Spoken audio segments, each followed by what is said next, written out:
Salutations everybody, it is Matty here today, and we just need to praise CD Projekt Red for a moment today. It's clear why the industry's rallied behind this company. They have a lot of consumer-friendly practices, and also they really energize the open world RPG genre by showing modernization in its gameplay, yet not sacrificing that choice and consequence that's gradually become only an illusion in so many titles nowadays. However, CD Projekt Red has shown that they are one of the most versatile developers that our industry has to offer, and that's what I want to really highlight and go over in today's video. Because when you look at The Witcher 3, it seems like a magnum opus. It's the culmination of so many years of hard work at CD Projekt Red, experimenting, watching the industry grow, seeing where it's trending towards, and getting it all right, where they finally understand this is how an open world RPG is made. But yet, then you look at Thronebreaker: The Witcher Tales, which is another game that dropped this year from CD Projekt Red, and you'd think they'd be making card games their entire company history with the way that game is developed. How it went from a mini game in The Witcher 3 to now we see a full-on adventure with a good story, choice and consequence, map exploration, creative puzzles, intelligent game design, allowing players to create unique decks for these encounters, or giving the players special decks for set encounters in puzzle battle. It just emphasizes that this company gets one idea and goes so far overboard to a point where it feels like there's hardly any limitations for the company. Now, after all this, you take a look at the recently revealed in full Cyberpunk 2077. During its 48-minute gameplay debut, there was smooth first-person shooting, we saw a lot of movement, we saw beautiful open world, we saw driving, and you'd think this was a company that's been working on first-person shooters their entire career, right? And that's what's so special about this company. And mind you, this has all happened in recent years. We got a big expansion for The Witcher 3, Blood and Wine, which a lot of people argue is better than the base game. Then you get a card game which evolves a mini game into a full-blown adventure that's actually fantastic on its own, and then you have a completely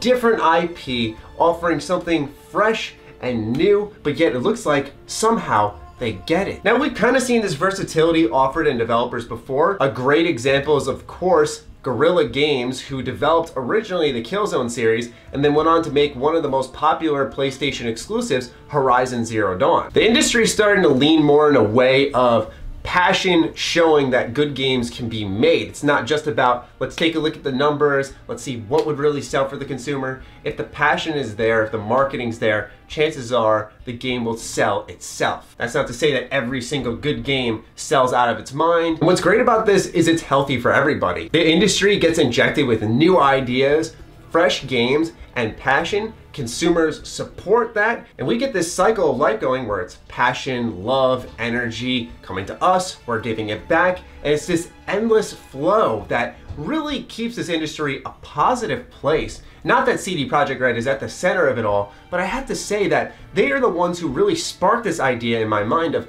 wow, when you really get a company that gets that one idea that works, they get that one game right, they get the support of gamers, and then they go crazy. And then you see titles like Thronebreaker, which are experimental, cheap price games that offer loads of content. And not only that, but they end up being really good, a unique art style of its own. It reminds me kind of an isometric RPG, but yet you're telling me this is the same company that made an excellent open world RPG like The Witcher 3? Granted, both of these are in the same vein of The Witcher, so there is some history there that allows CD Projekt Red to comfortably experiment to some extent as they're fully knowledgeable of the lore, the confines of this series. But the way that the gameplay and the story overlap, how you feel the immediate impact of some decisions where one of your members of your army in Thronebreaker will leave, and they actually are a card that is in your deck and you lose them permanently. You feel that instantly as a gamer, but also you feel it in the story. And CD Projekt Red nailed that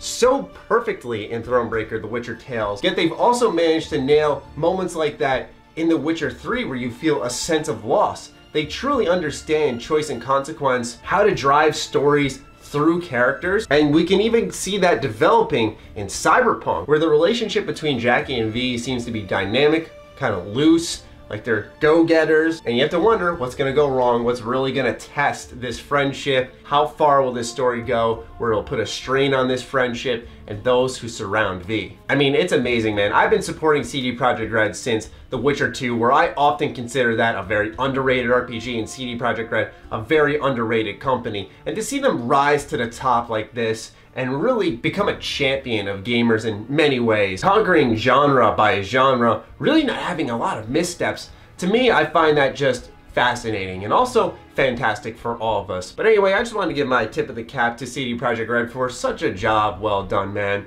And I'd love to hear your thoughts on this in the comments down below. Do fire away. If you had a chance to play Thronebreaker, The Witcher Tales, are you as obsessed with The Witcher 3 as the rest of the industry is? And are you anticipating Cyberpunk 2077? Let me know in the comments down below. Other than that, follow me on Twitter, like me on Facebook. Those links are in the description down below, along with my Patreon. Do consider supporting that, as it fuels all the content I create here. Stay sexy, stay active, I love you all. Peace.